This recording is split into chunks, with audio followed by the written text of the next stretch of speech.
팬데믹 상황이 계속되면서 우리 사회는 생태계적인 위기를 맞고 있습니다. 돌고 돌던 순환구조가 깨져버린 거죠. 위태롭고 불안정한 상황이나 마찬가지입니다.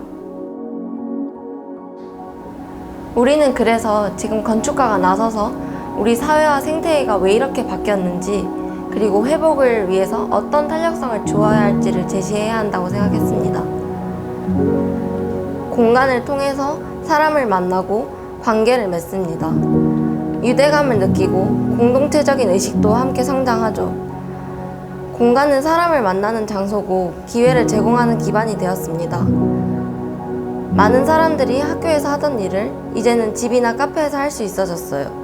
그리고 때론 그게 자유로워지면서 훨씬 편해졌다고도 합니다. 하지만 정말 우리가 겪는 변화는 그것뿐일지는 생각을 해봐야 합니다. 학생들은 학교와 학교 주변 장소에서 사람을 만나고 사회적 관계를 만들어 갑니다. 친구를 만나서 과제를 하고 서로 이야기를 나눕니다. 친하지 않은 사람들과 우연히 만나 이야기도 하고 새로운 인간관계를 만들어 가기도 합니다. 어쩌면 우리가 간과한 건 학교라는 공간이 가졌던 역할이 아닐까요?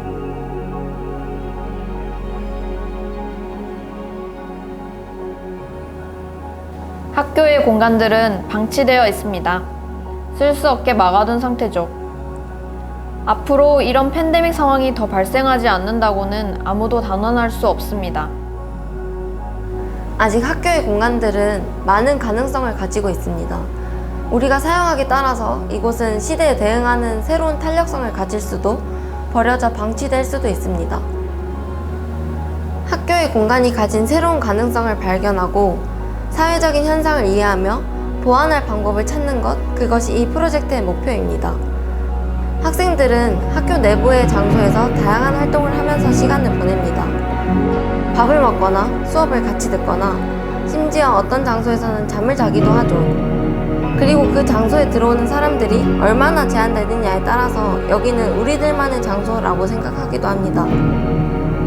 대표적으로 동아리방 같은 곳은 우리 동아리만 들어올 수 있고 밥을 먹고 잠을 자고 과제도 하는 장소입니다. 학생들은 이런 장소에서 유대감을 형성하고 공동체 의식을 가집니다. 이 장소가 얼마나 학생들의 공동체 의식과 유대감에 영향을 주느냐를 관계 밀도로 표현한다면, 관계 밀도가 높은 장소는 학생들의 사회관계에 큰 영향을 미쳐온 장소고, 관계 밀도가 낮은 장소는 그다지 큰 영향을 미치지 못한 장소입니다. 그래서 관계 밀도로 봤을 때 저희는 아주 흥미로운 결과를 찾을 수 있었습니다. 바로 관계 밀도가 아주 높은 장소들은 폐쇄되었고 사용이 금지되었다는 점입니다. 이는 말 그대로 사람 간의 관계가 깊게 일어나기 때문입니다. 특히 동아리방은 폐쇄적인 환경 때문에 학교에서 동아리방을 관리하기가 어렵고 폐쇄했을 때 감염을 통제하기가 쉬워지죠. 반면 관계 밀도가 아주 낮은 장소들은 사용을 하고 싶어도 굳이 사용할 필요가 없어졌습니다. 이제는 굳이 모르는 사람과 강의실에서 수업을 들을 필요가 없기 때문이죠. 또 그 장소를 대체할 수 있는 많은 공간이 존재하기 때문입니다. 그럼 어떤 장소들이 지금까지도 쓰이고 있을까요? 바로 중간 영역대에 있는 장소들입니다. 이 장소들은 사용할 필요성이 어느 정도 있고 다른 장소로 대체하긴 어려우며 학교 측에서도 관리가 수월한 장소들이죠.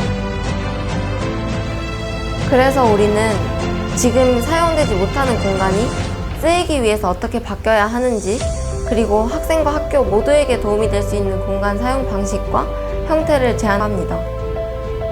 저희 책은 교내의 9가지 공간에 대한 복합적인 제한 사항을 설명합니다.